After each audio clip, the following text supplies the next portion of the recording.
the Habsburg dynasty, the family that owned half of Europe.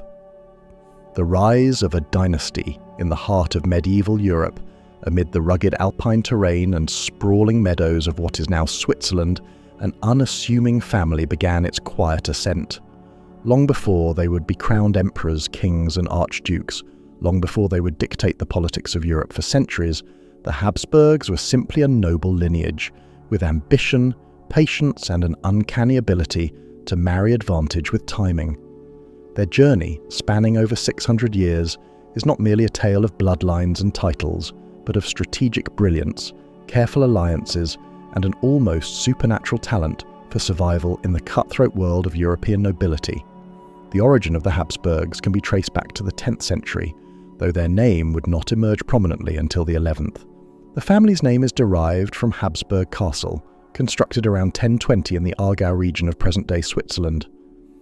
The name Habsburg itself is believed to come from Hawk's Castle, Habichtsburg, a reference to the birds of prey that dominated the region's skies. While the castle itself was modest, it served as a symbol of the family's ambitions, perched on a hill, watching and waiting. In the 11th and 12th centuries, the Habsburgs were minor counts, possessing some land and feudal authority, but little influence beyond their immediate surroundings. They were one of many noble families vying for relevance in a Europe dominated by the Holy Roman Empire, the papacy, and an ever-shifting web of duchies, kingdoms, and city-states. It was a volatile period. Power changed hands swiftly. Loyalty was often rented, not earned. In such an environment, one might expect a family of modest means to either rise quickly through military conquest or vanish in obscurity. The Habsburgs, however, chose neither. They chose the long game. Their strategy was not forged in fire, but in ink, through marriage contracts, feudal diplomacy, and legal acquisitions. Rather than conquer with swords, they conquered with signatures. This strategy would later be encapsulated in the famous line, Bella gerant ali tu Felix Austria nube. Let others wage war, you, happy Austria, marry. This principle would define the Habsburg approach for centuries, but its seeds were sown in the family's earliest days. The first significant boost to the Habsburg name came in the 13th century, when Rudolf I of Habsburg was elected King of the Romans in 1273, the first member of the family to hold such a high imperial office. This was a critical turning point. At the time, the Holy Roman Empire was embroiled in what historians now call the Great Interregnum, a period of disarray following the fall of the Hohenstaufen dynasty. The electors of the empire, tired of bloodshed and division, were looking for a compromise candidate, someone with noble lineage, but not too much power. Rudolf fit the bill perfectly, a noble, yet not threateningly so, connected, yet not domineering. But Rudolf would prove far more effective than they anticipated. Upon election, he moved swiftly to solidify his hold on power. He reclaimed imperial lands that had fallen into private hands, curbed the autonomy of rebellious princes, and, most crucially, secured the duchies of Austria, Styria, and Carinthia for his family. This was the true birth of Habsburg power, for Austria would become the heart of their domain for centuries to come. What began as a strategic placement soon evolved into dynastic entrenchment. By installing his sons in key positions, Rudolf ensured that the Habsburgs would not just enjoy a fleeting moment of glory, they would set down roots. Austria at the time was a prize of immense value. It occupied a central position in Europe, a crossroads of commerce, culture, and conflict. With fertile lands, trade routes through the Danube, and a diverse population of Slavs, Germans, Magyars, and others, Austria was both a challenge and an opportunity. The Habsburgs took to it with zeal. They built fortresses, cathedrals, and administrative systems. They married into the local nobility and began to cultivate an image of benevolent rulership, protectors of both faith and order. From this base, the Habsburgs began to expand their influence across Central Europe. Yet, unlike many dynasties that rose through battlefield conquest, the Habsburgs avoided open war unless absolutely necessary. Their primary weapons were marriage alliances, political appointments, and inheritance laws. They carefully arranged unions that brought new lands under their control. Hungary, Bohemia, Burgundy, and parts of Spain would eventually fall into Habsburg hands not through war but through weddings. The most extraordinary example of this strategy was Maximilian I, who ruled as Holy Roman Emperor from 1493 to 1519. Maximilian was a master strategist and one of the architects of the Habsburg marriage policy. He married Mary of Burgundy, heiress to one of the wealthiest and most culturally rich regions of Europe. Their union brought the Low Countries, modern-day Belgium, the Netherlands, and parts of northern France, into Habsburg control. Later, through a carefully planned marriage between their grandson Charles and Joanna of Castile, daughter of Ferdinand and Isabella of Spain, the Habsburgs secured Spain, its vast American colonies, Naples, and more. This was not mere dynastic success, it was geopolitical mastery. With the stroke of a pen, the Habsburgs had stitched together an empire that stretched across Europe and the New World. Charles V, grandson of Maximilian and Joanna, would inherit this extraordinary patchwork of realms, becoming one of the most powerful rulers in European history. His domains were so vast that it was said the sun never set on the Habsburg Empire. Yet even as the family grew in power, they maintained a surprisingly cohesive identity. They cultivated a sense of continuity, legitimacy, and divine favour. Their rule was often accompanied by elaborate rituals, religious patronage, and architectural grandeur that broadcasted their might. Palaces like the Hofburg in Vienna and El Escorial in Spain stood as monuments to their ambition. Portraits, tapestries, and coins spread their image across the continent, but their rise was not without resistance. Rival dynasties, especially the Valois and later Bourbon kings of France, saw the Habsburg expansion as a direct threat. The Reformation and the Protestant Catholic divide further complicated their rule, forcing the family to adopt increasingly conservative religious positions to maintain papal support and Catholic unity within their domains. Still, even amidst religious wars and political chaos, the Habsburgs endured. Their survival was no accident. It was a product of precise calculation, marital diplomacy, and above all, adaptability. The Habsburgs knew when to strike and when to step back. They were not visionaries in the mold of Napoleon or Alexander, but they were master architects of legacy. Their power was built like a cathedral, stone by stone, over generations, with each ruler adding to the structure rather than tearing it down to build anew. By the early 16th century, the Habsburgs were no longer just one of many noble families. They were the dynasty, interwoven into the very fabric of Europe's political, religious, and cultural identity. They had risen from the shadows of a modest Swiss castle to become emperors of the Holy Roman Empire, kings of Spain, archdukes of Austria, and rulers over an empire so vast it required multiple courts and dozens of languages,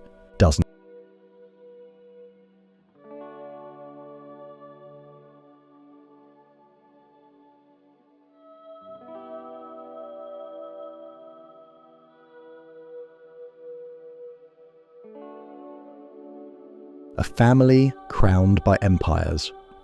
The legacy of the Habsburgs was not built by one man nor even one generation.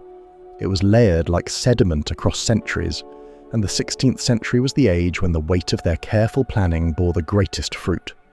With their matrimonial strategies bearing extraordinary political results, the Habsburg name began to transcend the boundaries of nation and become synonymous with empire. This was the time when the dynasty didn't merely rule kingdoms, they began to wear entire continents like garments, and at the centre of this explosive expansion was one man, Charles V. Born in 1500 in Ghent, Charles was not a typical child of nobility. He was the product of years of intercontinental Habsburg marriage alliances. His paternal grandfather was Maximilian IV of Austria, the Holy Roman Emperor, and his maternal grandparents were none other than Ferdinand II of Aragon and Isabella I of Castile, the Catholic monarchs who had united Spain and launched Columbus's voyage to the New World. Charles was, quite literally, the inheritance of Europe itself. At the age of 6, he inherited the Burgundian Netherlands from his father, Philip the Handsome. At 16, following the death of Ferdinand of Aragon, he became the King of Spain, ruling over the vast Spanish Empire, which now included massive territories in the Americas. Then in 1519, the death of his paternal grandfather Maximilian opened the throne of the Holy Roman Empire. Though the electors hesitated at first, fearful of Charles's growing power, they eventually crowned him emperor. In a single decade, Charles had become lord of an empire where the sun indeed never set. This aggregation of power did not go unnoticed. Charles's dominion spanned from the Low Countries and Italy to Spain and its overseas possessions in the Americas, and from the German principalities of the Holy Roman Empire to the scattered holdings of Austria and Hungary. No ruler since Charlemagne had held so much, and yet Charles's reign was anything but peaceful. His empire was a firework, brilliant but constantly at risk of flying apart under its own weight. Charles's daily life was not that of a pampered monarch. He was perennially in motion, travelling constantly across Europe to quell rebellions, negotiate with nobles or wage wars. He was fluent in multiple languages, a necessity considering the variety of peoples under his rule. He famously quipped that he spoke Spanish to God, Italian to women, French to men, and German to his horse, a phrase that illustrates both his cultural diversity and personal awareness of the empire's complexity. One of Charles's earliest and fiercest challenges came from Martin Luther and the Protestant Reformation. The Habsburgs, deeply entwined with Catholic orthodoxy, were ill-prepared for the theological earthquake shaking the German lands. As Holy Roman Emperor, Charles found himself facing not just a religious crisis, but a political one. The Protestant princes used reform as a vehicle for asserting their independence from imperial authority. While Charles remained a devout Catholic, he had to maneuver cautiously, aware that too much force could fracture the empire irreparably. The religious turmoil was just one front. In the east, the Habsburg lands faced the relentless advance of the Ottoman Empire under Suleiman the Magnificent. In 1526, the Battle of Mohacs resulted in the catastrophic death of Louis II of Hungary, Charles's brother-in-law, leaving a power vacuum in the kingdom.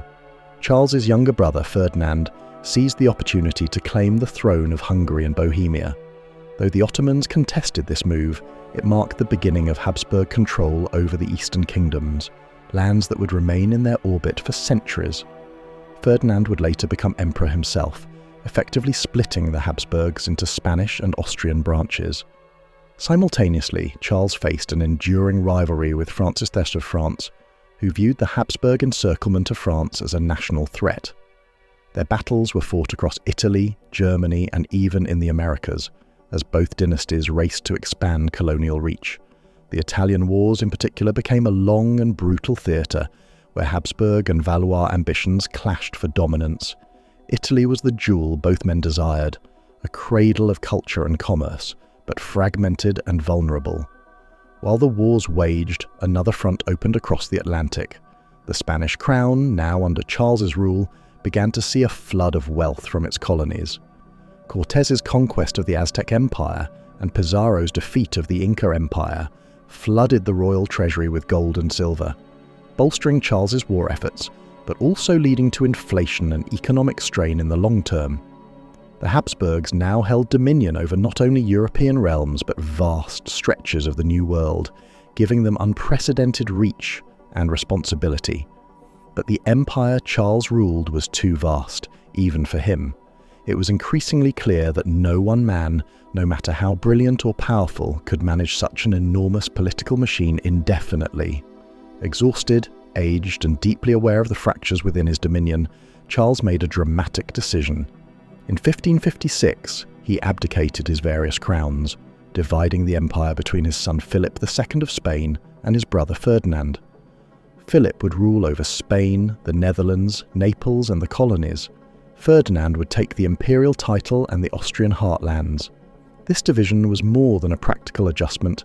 It was a defining moment in Habsburg history. Two distinct but interrelated dynasties now carried the family's name: the Austrian Habsburgs, centered in Vienna, and the Spanish Habsburgs, based in Madrid. Each pursued its own priorities and politics, but both upheld the Habsburg legacy of dynastic authority, religious orthodoxy, and cultural patronage. In Spain, Philip II inherited not only the throne but a sacred mission: to defend Catholicism against what he saw as heresy and chaos. He oversaw the building of El Escorial, a grand and austere palace monastery that embodied Habsburg religious fervour and imperial might. Under his rule, Spain reached the height of its power, defeating the Ottomans at Lepanto in 1571 and annexing Portugal in 1580. Yet his reign also included great challenges: the disastrous defeat of the Spanish Armada in 1588 and the costly revolt in the Netherlands. The Austrian Habsburgs, for their part, focused on consolidating power in Central Europe. Vienna became their cultural and political epicenter. Emperors like Rudolf II, though eccentric, contributed to the blossoming of art and science, surrounding themselves with alchemists, astronomers, and humanists. The Austrians continued the policy of strategic marriages, ensuring that their lineage was threaded into almost every royal family on the continent. Perhaps the most remarkable aspect of the Habsburg strategy was their relentless focus on legitimacy. Every marriage was a message. Every title acquired was steeped in historical justification. They understood the symbolic power of crowns, how titles could validate territorial claims, silence dissent, and provide a divine aura to political ambition. Through this lens, the Habsburgs were less rulers and more curators of monarchy, constantly arranging and rearranging dynasties like a gallery of European nobility. As the 16th century gave way to the 17th, the Habsburgs stood at the pinnacle of power. They wore not just crowns, but the expectations of empires. Their courts were among the grandest in the world, filled with pageantry, ceremony, and an overwhelming sense of continuity. Yet beneath the golden brocade lay immense pressures. Managing such a vast and diverse empire required constant negotiation, balancing tradition with reform, central authority with local autonomy, and orthodoxy with pragmatism. The world was changing. New ideologies, economic systems, and social movements were beginning to take root. While the Habsburgs remained deeply tied to the medieval ideal of divine kingship and feudal loyalty, they were increasingly confronted with challenges that demanded innovation, not just inheritance. Their success thus far had been predicated on accumulation of titles, lands, alliances. But as the coming centuries would reveal, the burden of holding an empire together was far greater than the labour of building it. The Habsburgs were crowned by empires, but they would soon discover that crowns can weigh more heavily than the sword.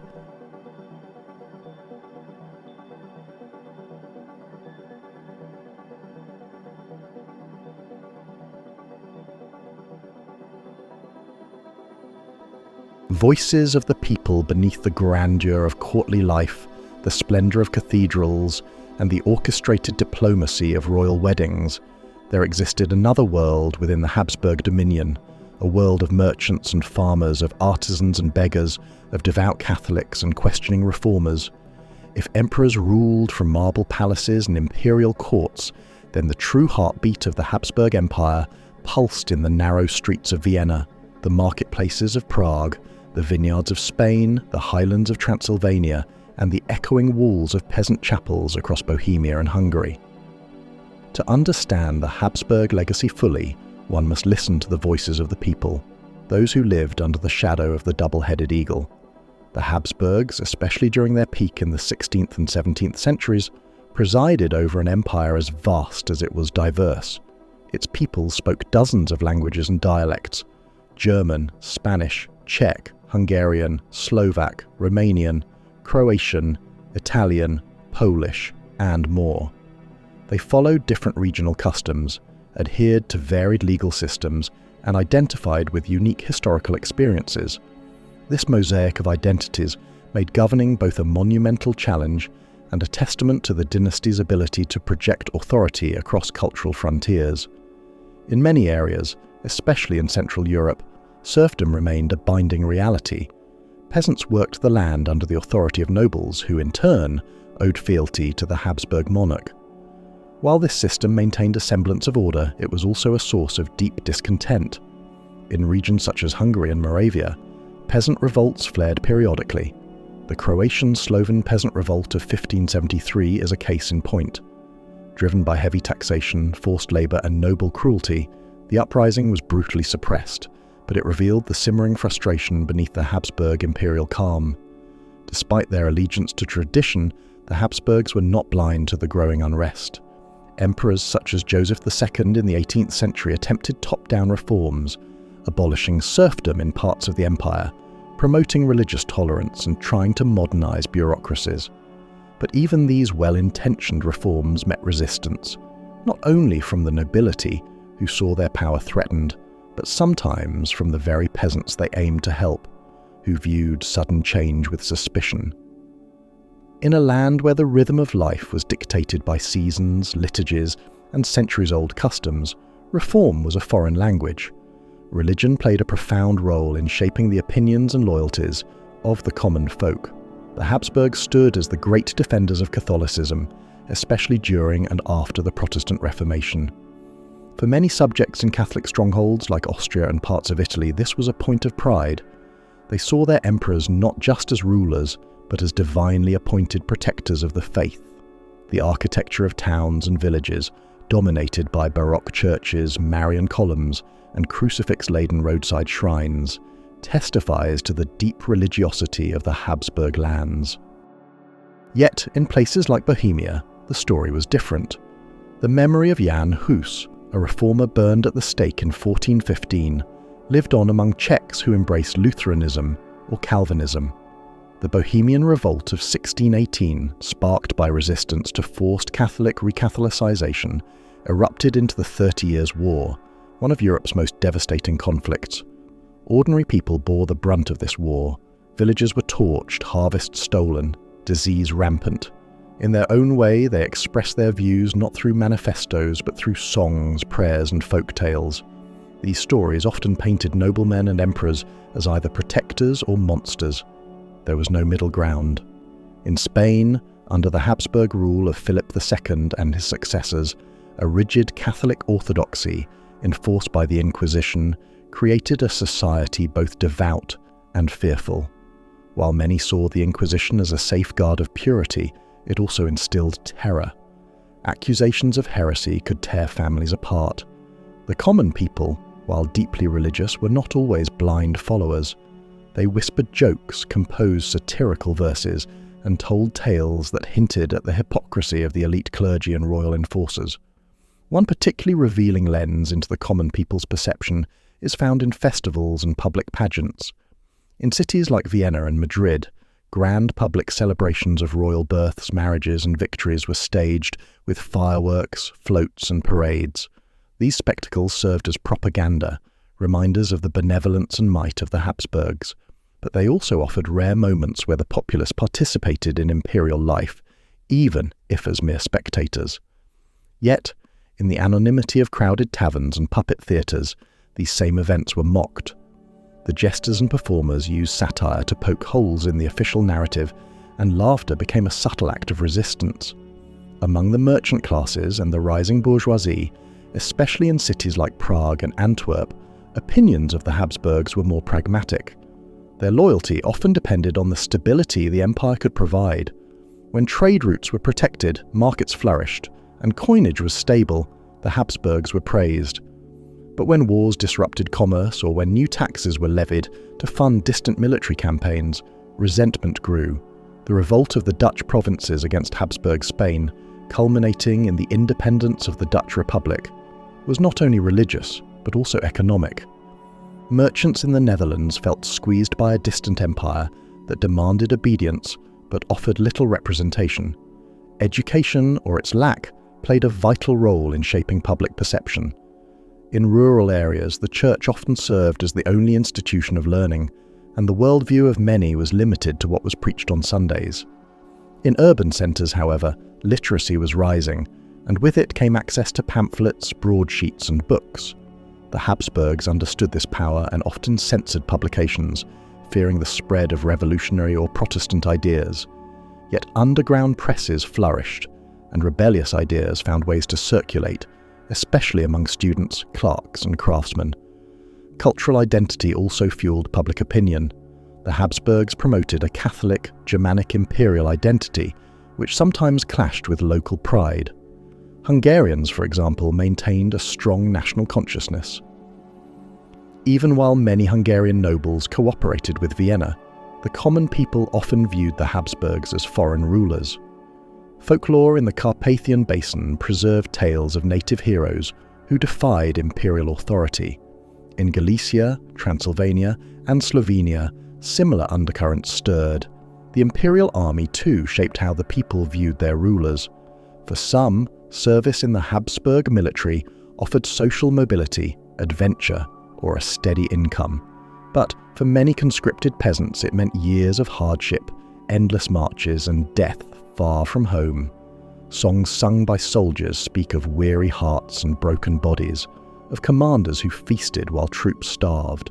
These testimonies offer a sobering counter-narrative to the portraits of polished generals and grand campaigns.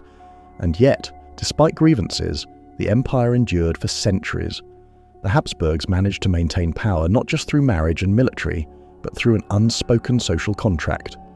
They were expected to uphold justice, maintain the peace, protect the faith, and preserve traditions. When they did, loyalty was earned, even celebrated. When they failed, rebellion smouldered. Perhaps the most telling moment in this complex relationship came with Emperor Franz Joseph I, centuries after Charles V. In the 19th century, his image hung in schools and town halls across the empire. For many peasants, he was not merely a ruler, but a kind of paternal figure. His stoic face became a symbol of order in a chaotic world. When he died in 1916, millions mourned him. Yet that grief was layered with uncertainty. The old world he represented was slipping away, and with it, the delicate bond between crown and people.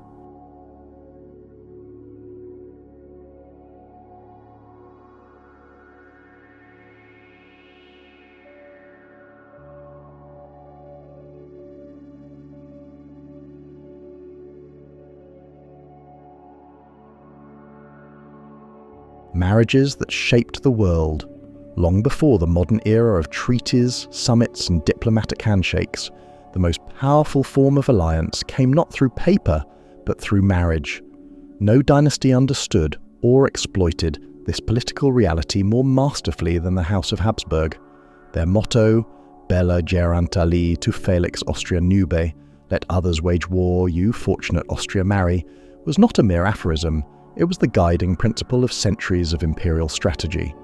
With each betrothal, the Habsburgs extended their influence, claimed thrones, acquired territories, and bound kingdoms together in an intricate web of loyalty, rivalry, and succession.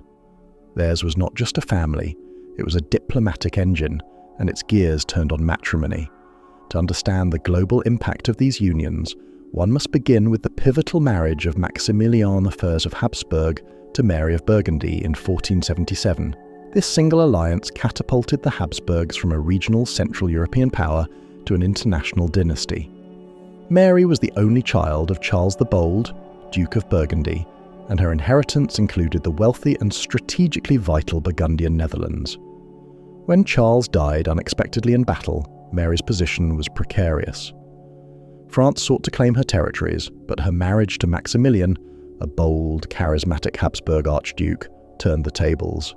With this union, the Habsburgs inherited one of the richest regions in Europe.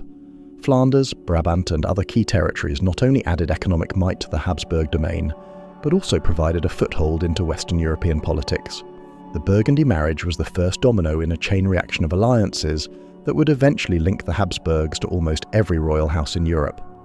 Maximilian and Mary's son, Philip the Handsome, continued the matrimonial march by marrying Joanna of Castile, the daughter of Ferdinand of Aragon, and Isabella of Castile, the Catholic monarchs who had united Spain and launched the Age of Exploration. This union was not just dynastic, it was epochal. With this marriage, the Habsburgs positioned themselves to inherit the Spanish throne, along with its vast colonial empire stretching across the Americas and beyond.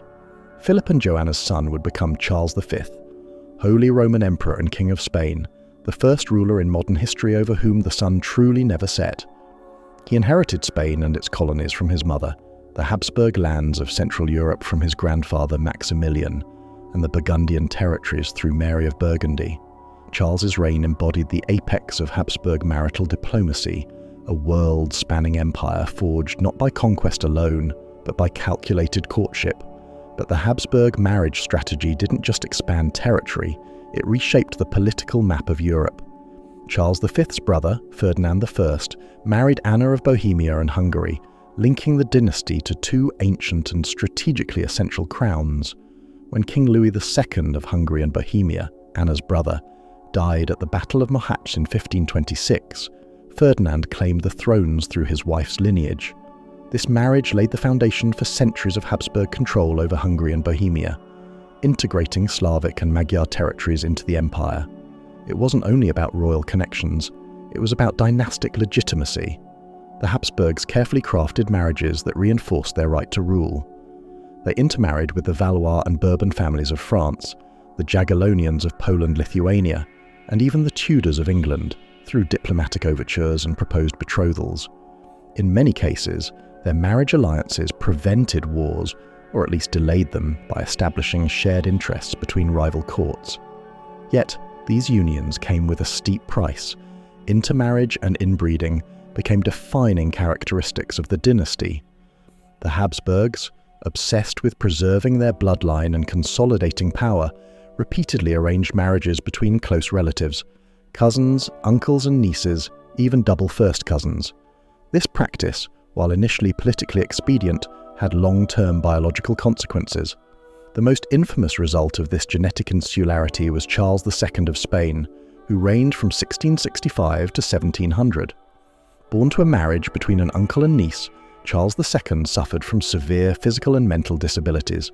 His lower jaw was so pronounced, a hallmark of what came to be known as the Habsburg jaw, that he could barely chew his food. He was sterile, fragile, and deeply pious, tormented by illness throughout his life. His inability to produce an heir led directly to the War of the Spanish Succession, a conflict that reshaped Europe at the dawn of the 18th century. The Habsburgs' marriage policies, while successful in building an empire, sowed the seeds of future instability. As genetic diversity within the royal bloodline narrowed, so did the empire's ability to adapt. Yet the dynasty continued its patterns well into the 18th century. Maria Theresa of Austria, the only female ruler of the Habsburg dominions, married Francis Stephen of Lorraine, securing the alliance between the Habsburg and Lorraine houses. Their children, including Marie Antoinette, who would marry Louis XVI of France, continued the dynastic tradition. Marie Antoinette's marriage symbolized the apex of dynastic ambition. Her union was meant to solidify peace between Austria and France after years of hostility. For a time, it worked. Austria and France became allies during the 7 Years' War. But the marriage also positioned her as a foreign queen in France, viewed with suspicion and eventually loathing by the French public. Her fate, guillotined during the French Revolution, served as a stark reminder that royal marriages could no longer guarantee stability in a rapidly changing world. In the earlier centuries, however, Habsburg weddings were not just personal unions.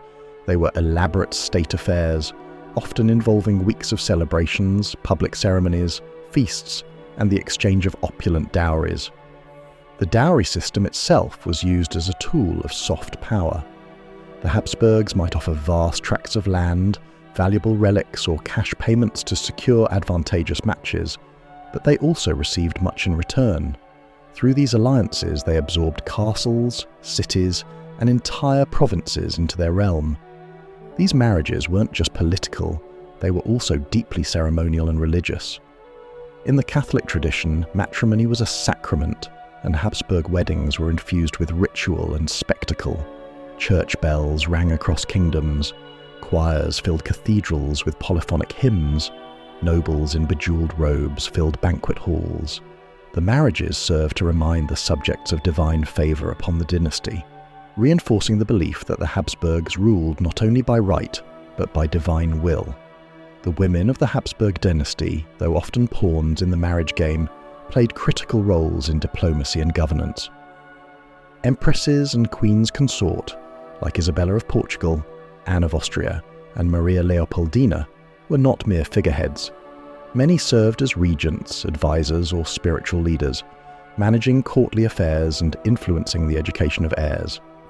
Their correspondence with other monarchs and diplomats reveals sharp political minds and a deep understanding of statecraft.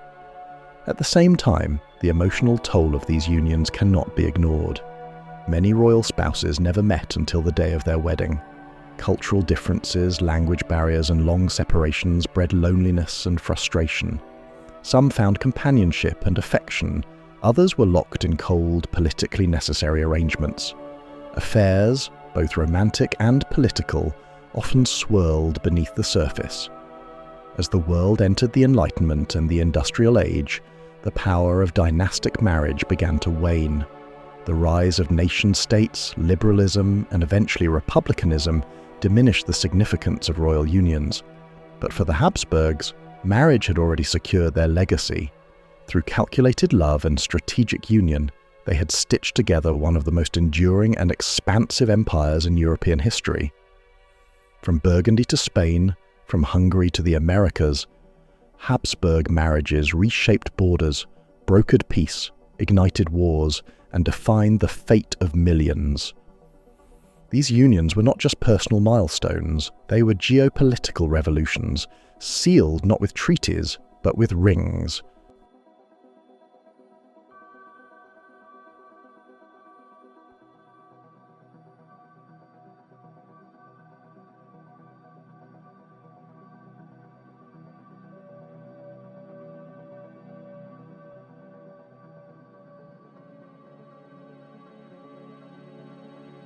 Faith and power. If the House of Habsburg was defined by power, it was equally defined by faith. Religion was not merely a private conviction for the Habsburg monarchs. It was a core element of their political identity, an instrument of governance, and a banner under which they waged wars, brokered alliances, and enforced social order. To understand the dynasty's rise and influence is to explore the intersection of Catholicism and empire, a bond that shaped not only the Habsburg legacy, but the entire trajectory of European history. From the earliest stages of their ascent, the Habsburgs saw themselves as defenders of the Catholic faith. The medieval period had been characterized by the uneasy tension between secular rulers and the papacy, but the Habsburgs were among the few dynasties to embrace the role of Catholic champions with fervent, unwavering dedication. This devotion was not solely spiritual, it was strategic. In a Europe torn by religious division, especially after the Protestant Reformation, Catholicism became both a shield and a sword for the Habsburg emperors. The connection between the Habsburgs and the Church was cemented with Maximilian the Fern, whose marriage to Mary of Burgundy had already elevated the family's status. But it was his grandson, Charles V, who brought the relationship between faith and power into full view on the global stage. As Holy Roman Emperor, Charles V held a sacred title with deep theological implications. He saw himself not merely as a political ruler, but as God's chosen guardian of Christendom. It was during Charles V's reign that Martin Luther's Reformation exploded across the Germanic lands. Luther's challenge to papal authority and his translation of the Bible into vernacular German catalyzed a movement that would fracture the religious unity of Europe. Charles, a devout Catholic, was horrified by what he saw as heresy and rebellion. At the Diet of Worms in 1521, Charles famously confronted Luther and later declared him an outlaw. Despite this, the movement spread like wildfire, finding support among many German princes who sought autonomy from both Rome and the Emperor. Charles V responded with force. His attempts to crush Protestantism led to prolonged conflict, both ideological and military, culminating in the Schmalkaldic War and various religious uprisings. The emperor's belief in a unified Catholic Europe clashed with the new reality of religious pluralism. Though he achieved some victories, Charles could not halt the tide of Reformation. Exhausted and disillusioned, he eventually abdicated in 1556, retreating to a monastery in Spain, where he spent his final years in contemplation and penance. Charles's abdication marked a turning point in Habsburg history. His brother, Ferdinand I, inherited the Austrian and Central European territories and became Holy Roman Emperor, while his son, Philip II, took control of Spain, the Netherlands, and the colonial empire. Both men remained devout Catholics, but their approaches to faith and governance diverged. Philip II of Spain, perhaps more than any Habsburg before or after him, personified the intertwining of religious absolutism and imperial ambition. Known for his austere piety and obsession with divine right, Philip saw himself as the executor of God's will. He built the Escorial, a vast palace monastery complex outside Madrid, as both a royal residence and a monument to Catholic orthodoxy. Under his rule, Spain became the epicenter of the Counter-Reformation, a movement to combat Protestantism and reform the Catholic Church from within. Philip supported the Jesuits, a newly formed Catholic order, known for their intellectual rigor and missionary zeal. He authorized the Spanish Inquisition to root out heresy, punish converts who backslid into Judaism or Islam, and intimidate dissent. He sent the Spanish Armada against Protestant England in 1588, a colossal failure that marked the beginning of Spain's decline, but one that revealed the depth of Philip's religious convictions. He viewed Elizabeth I's England as a heretical rogue state and believed it was his divine duty to return it to the Catholic fold. Meanwhile, in the Austrian branch of the family, the Habsburg emperors continued their own religious campaigns. The late 16th and 17th centuries saw escalating tensions between Catholics and Protestants within the Holy Roman Empire. These tensions erupted into the 30 Years' War, 1618 to 1648, one of the most devastating conflicts in European history. The war began as a religious dispute in Bohemia, then under Habsburg rule, but soon drew in nearly every major European power.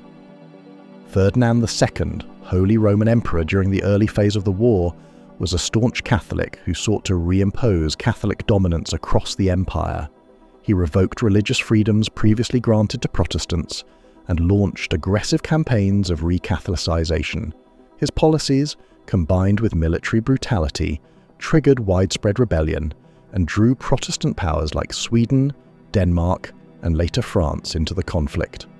The war ravaged Central Europe, killing an estimated 8 million people and leaving much of the region economically and demographically devastated. While the Habsburgs ultimately maintained their hold on Austria and Bohemia, the Treaty of Westphalia in 1648 recognized the permanent religious division of the Holy Roman Empire. The dream of a united Catholic Christendom, long pursued by Habsburg emperors, was finally buried. Despite these setbacks, faith remained a central pillar of Habsburg identity. Maria Theresa, ruling in the 18th century, exemplified the Catholic monarch in a new age. Deeply religious, she carried out educational and moral reforms in accordance with Catholic doctrine.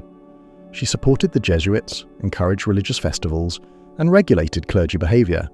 But she also began to modernize the relationship between church and state. Under her son, Joseph II, a wave of religious reform and Enlightenment rationalism swept through the empire. Joseph II attempted to limit the power of the church, reduce monastic influence, and promote religious tolerance. He issued the Edict of Toleration in 1781, granting limited rights to Protestants and Jews. Though still a practicing Catholic, Joseph believed that state authority should take precedence over ecclesiastical power. His reforms angered conservative clergy and many of his subjects, but they marked a dramatic shift in the Habsburg approach to religion, from enforcement to coexistence. Still, the dynasty's Catholicism remained essential to its image. It influenced marriage choices, education policy, military campaigns, and court ritual. Even as Europe moved towards secularization in the 19th century, the Habsburg court in Vienna retained the trappings of religious monarchy: elaborate masses, state funerals steeped in liturgy, and imperial ceremonies officiated by high-ranking clergy. Religion also shaped the Habsburgs' relationship with their multi-ethnic empire. In territories like Hungary, Transylvania, and Croatia, Catholicism was used both as a unifying identity and as a means of control. Jesuit schools were founded to convert and educate the local elite. Churches and monasteries became hubs of loyalty to the emperor. But the imposition of Catholicism sometimes provoked resistance from Protestant, Orthodox, and Muslim communities, especially in the borderlands. The Habsburgs' devotion to faith also extended beyond Europe. As Spanish monarchs, they sponsored missionary work in the Americas, Asia, and Africa. Jesuit, Dominican, and Franciscan missionaries were dispatched to convert indigenous populations, often with mixed results. These efforts were not always peaceful. Conversion was sometimes accompanied by violence, cultural suppression, and exploitation. But for the Habsburgs, it was a sacred duty to spread the gospel of Catholicism across their dominions. At home, faith was ever present in daily life. The royal court observed feast days, fasted during Lent, and made public displays of penance during times of war or disaster. Miraculous relics were venerated, saints were invoked for victory, and the Virgin Mary was honoured as the protector of the Habsburg realm. Emperors and empresses made pilgrimages, funded the construction of cathedrals, and commissioned religious art and music. Vienna itself became a city of church spires and sacred music, with composers like Haydn and Mozart writing masses and oratorios for imperial patrons. The blending of faith and power created an aura of divine legitimacy that few dynasties could rival. It gave the Habsburgs moral authority in the eyes of their subjects and allies, and a potent ideological tool against their enemies. But it also blinded them to the changing tides of history. As Europe moved toward democracy, secularism, and nationalism in the 19th century, the Habsburg reliance on religious symbolism began to seem archaic, even oppressive. By the time of Franz Joseph I, who ruled from 1848 to 1916, the Habsburg Empire was a relic of a bygone era, a Catholic monarchy presiding over a fracturing multi-ethnic state. The emperor, though devout, faced rising demands for liberal reforms, ethnic autonomy, and constitutional government. His faith could no longer hold the empire together. The First World War, with its catastrophic consequences, brought an end to both the Habsburg monarchy and the centuries-long dream of Catholic imperial unity.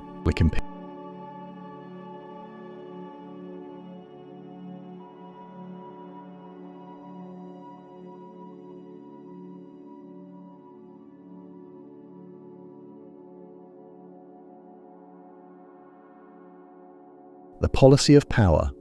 The Habsburgs did not rule the world merely through inherited crowns and sacred rights.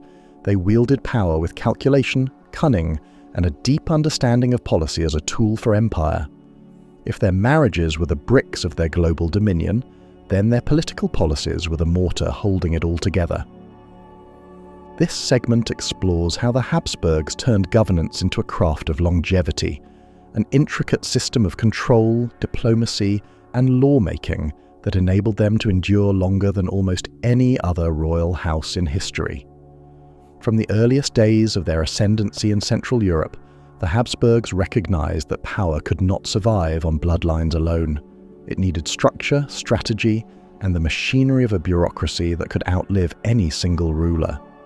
By the time of Emperor Frederick III in the 15th century, the Habsburg motto, Reiou, Austriae est imperare orbi universo, or "It is Austria's destiny to rule the world," was not just a boast, but a blueprint.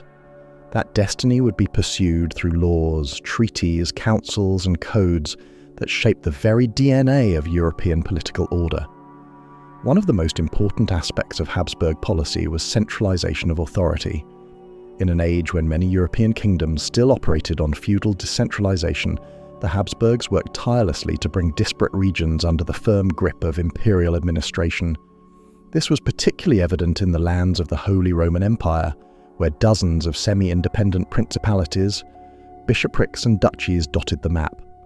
Through a combination of legal standardization, military enforcement, and dynastic alliances, the Habsburg emperors gradually consolidated their control, especially over Austria, Bohemia, and Hungary. The reign of Maximilian I, 1493 to 1519, marked a turning point in Habsburg political sophistication. He reorganized the imperial government, established imperial courts that transcended local law, and laid the foundation for a more uniform military structure. Maximilian was also a master of public image, employing humanist scholars, printers, and artists to cast his rule as a divinely sanctioned Renaissance monarchy. His court set the precedent for future emperors to mix tradition with innovation, feudal custom with codified law. But it was Charles V, his grandson, who faced the full complexity of managing a vast multinational empire. With territories stretching from Spain to the Netherlands, from Austria to the Americas, Charles's reign required a policy of power that could flex across cultures, languages, and legal systems. He embraced a composite monarchy, a system in which different regions retained their own laws and privileges but were bound together by a common sovereign. It was not efficient by modern standards, but it allowed the Habsburgs to govern without sparking endless rebellion. One of Charles' great administrative challenges was managing the Council of the Indies, which oversaw Spain's vast colonial holdings. This body coordinated exploration, taxation, justice, and conversion efforts in the New World. The Council's very existence revealed the Habsburg genius for delegation, empowering institutions to act in the emperor's name, thus expanding imperial reach without overstretching it. The policy of power was also economic. The Habsburgs understood that wealth underwrote might, and they pursued fiscal strategies to maintain their dominance. In Spain, the influx of silver from the Americas initially filled the royal treasury, allowing Charles V and Philip II to fund wars and dynastic projects. However, they quickly learned the perils of over-reliance on bullion. Inflation soared, debts mounted, and by the 17th century, Spain had defaulted on its loans multiple times. In Austria and the Holy Roman Empire, the Habsburgs took a more diversified approach. They levied taxes through regional estates, secured income from royal domains, and encouraged trade through privileges granted to merchant cities. Under Maria Theresa and Joseph II, economic reform took centre stage. They introduced land taxation, broke monopolies, and encouraged agricultural modernisation. Their policies reflected Enlightenment ideals, but always with an eye toward preserving royal authority. Foreign policy, too, was central to the Habsburg policy of power. In a world where borders were fluid and allegiances ever-shifting, diplomacy was a weapon as vital as the sword. The Habsburgs mastered the art of negotiation, sending envoys across Europe to secure treaties, marriages, and alliances. They knew when to wage war and when to buy peace. The Peace of Westphalia in 1648, which ended the 30 Years' War, was not merely a cessation of conflict. It was a masterstroke of Habsburg diplomacy.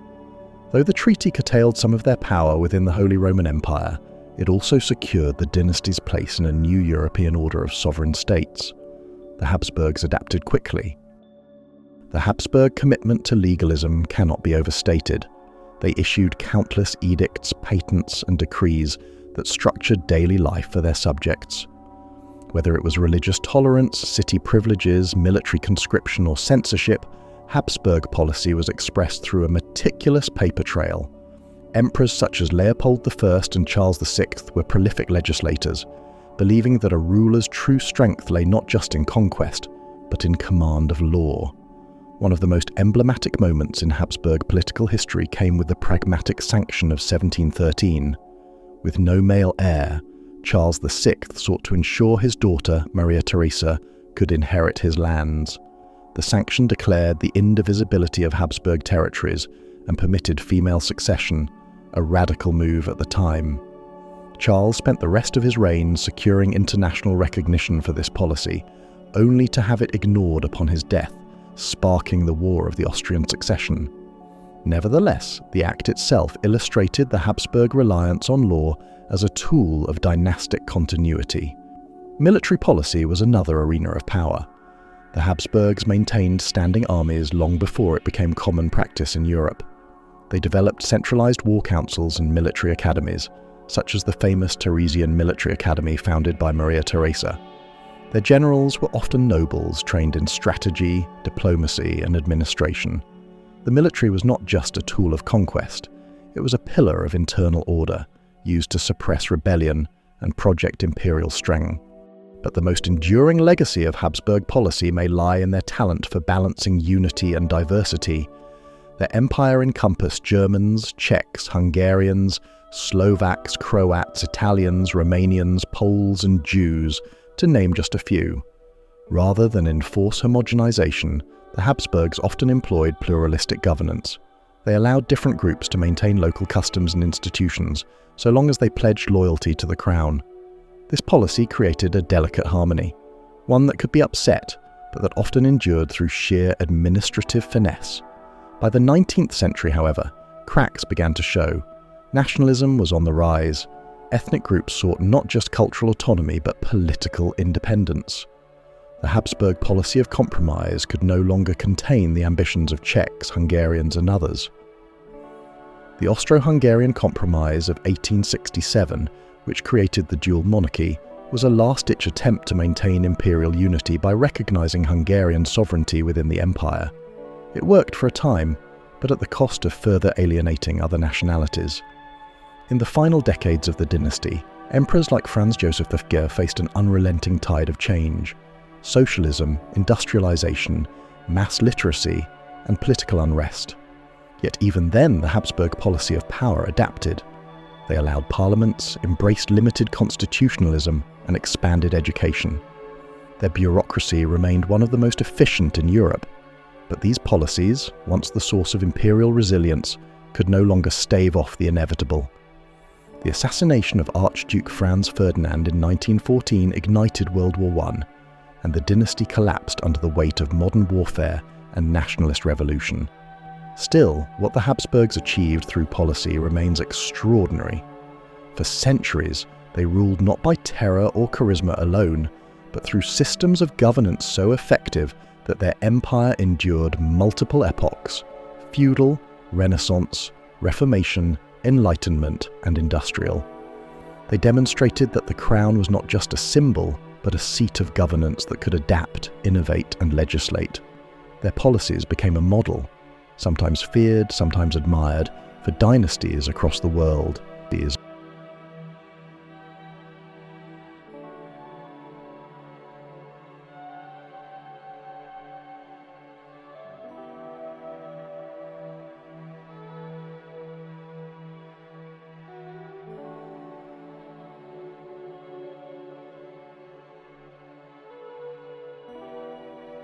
Crownless, not forgotten. Long after their sceptres have been laid down and their thrones dismantled, the Habsburgs continue to linger in the corridors of Europe, not as rulers but as echoes, not as policymakers but as reminders. In the world of vanished empires, they stand as one of history's most powerful dynasties, now unseated, now without dominion, yet never quite gone.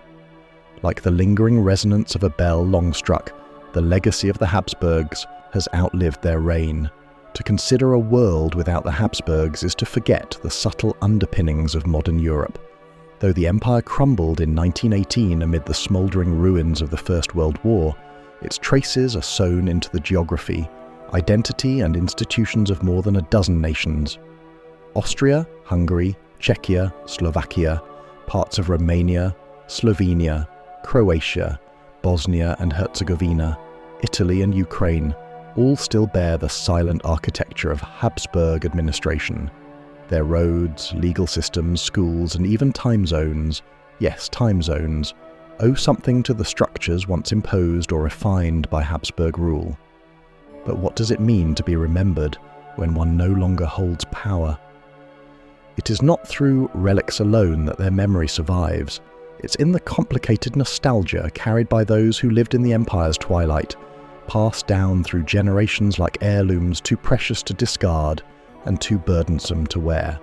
For some, the Habsburg era conjures images of opulence and efficiency, of cosmopolitan culture and relative peace. For others, it recalls censorship, repression, and the suppression of national identities. Yet even the critics rarely deny the dynasty's vast influence. In being debated, contested, and interpreted anew with each generation, the Habsburgs remain strikingly relevant. Their political fall did not equal social extinction. The post-monarchical lives of the Habsburg family serve as a fascinating case study in adaptation. Members of the dynasty, stripped of power, had to redefine their place in a world now skeptical of bloodlines and wary of empire. Some left Europe altogether, finding new lives in South America, Canada, and the United States. Others embraced new careers as authors, filmmakers, diplomats, or academics. Otto von Habsburg, son of the last Emperor Charles I, transformed from exiled royal into member of the European Parliament and a vocal advocate for European unity and democracy. This transformation from imperial scion to elected official symbolized something rare: the evolution of dynastic identity from autocracy to modern citizenship. Otto never renounced his heritage, but he reinterpreted it. Rather than clinging to titles, he repurposed the Habsburg legacy as a foundation for transnational dialogue and post-war reconstruction. His rhetoric was laced not with monarchical entitlement, but with historical perspective, a belief that the lessons of imperialism, nationalism, and war should inform the construction of a more unified and peaceful Europe. And what of the present-day descendants? The modern Habsburgs, for the most part, live relatively quiet lives, far removed from court intrigue and statecraft. Yet many of them are still tied to their past, caretakers of archives, patrons of heritage institutions, and sometimes public figures when royal nostalgia becomes a topic of media interest. They are not celebrities in the conventional sense, but they command attention whenever monarchy is revisited as either romantic fantasy or historical caution. Interestingly, the end of their imperial rule did not mean an end to Habsburg symbolism. In Austria, despite the Republic's early hostility to anything reminiscent of monarchy, the imperial image has become an economic asset. Tourism thrives on it. Viennese souvenirs are adorned with the double-headed eagle. Horse-drawn carriages still circle the Hofburg Palace. Mozart balls and waltzes echo through the capital's ballrooms as if time itself occasionally concedes to nostalgia. Even Republican institutions quietly rely on the aesthetic of Imperial Vienna to define their cultural brand. But the deeper memory of the Habsburgs is less glamorous. It's found in diaries of exiles, in family letters preserved in attics, in border disputes, and in the bureaucratic DNA of post-imperial states. Their administration was meticulous, their census-taking exhaustive. In some areas, people can trace their families' property lines or surnames to Habsburg land records. Their legal reforms laid the groundwork for several European constitutions. Their education policies standardized literacy across regions that had long been feudal or tribal. These are not romantic accomplishments, but they are lasting ones. But the deeper memory of the Habsburgs is less glamorous. It's found in diaries of exiles, in family letters preserved in attics, in border disputes, and in the bureaucratic DNA of post-imperial states. Their administration was meticulous, their census-taking exhaustive. In some areas, people can trace their family's property lines or surnames to Habsburg land records. Their legal reforms laid the groundwork for several European constitutions. Their education policies standardized literacy across regions that had long been feudal or tribal. These are not romantic accomplishments, but they are lasting ones. In the former imperial peripheries, feelings toward the Habsburgs remain a complex weave of disdain, admiration, and longing. In Galicia, once a backward province of the empire, people still debate whether Austrian rule brought enlightenment or extraction. In Transylvania, where multiple ethnic groups lived under Habsburg tolerance and restriction alike, memory fractures along linguistic and religious lines. And in the Balkans, where the empire's collapse unleashed a torrent of nationalist conflict, the Habsburg legacy is tied as much to peace as it is to the vacuum that followed. Yet perhaps it is this very ambiguity that ensures they are not forgotten. Their empire was never entirely cohesive. It was always a mosaic, sometimes brittle, sometimes beautifully diverse. In the modern world, where multiculturalism and federalism are both aspired to and challenged, the Habsburg example remains a point of comparison, whether as model or warning. The Habsburgs' personal lives, too, continue to feed historical interest. The marriage of Franz Ferdinand to Sophie Chotek, which defied dynastic expectations, remains one of history's most romantic and tragic unions. Their assassination sparked a world war, but it also symbolized a quiet rebellion against the rigid hierarchies of their time. Their love story, buried beneath political consequence, reveals the human dimensions of power. It is in these narratives, where public duty clashes with private desire, that the Habsburgs remain not only remembered but deeply relatable.